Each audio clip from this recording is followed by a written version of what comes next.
मुर्मू। देखो आम तो 70-80 टार्गेट अच्छु सत कथा आम जो गवर्नमेंट करने जी मिनिमम रिक्वायरमेंट मिनिमम ठार आहरी 10-15 कैंडिडेट को बेस करी सरकार जमी कर से मेन टार्गेट को लेकिन सब चली बर्तमान 80+ सुनिश्चित टार्गेट 100 ना कि जितवा आम 80+ रखुचु जमी सरकार हो पार। ओडिशा विधानसभार मोट आसन संख्या 147 आ सरकार गढ़ा आवश्यक 74टी सीट।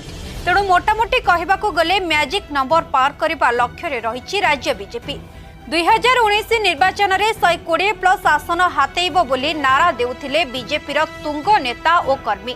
मात्र 20% तथा 23टी आसन रे राज्य बीजेपी को संतुष्ट हेबाकू पड़िथिला। आउ एबे बीजेपी नेतांक मुहरु धीरे धीरे उभान हेबाकू बसिलाणी राजनीतिर संख्या गणित। सेपटे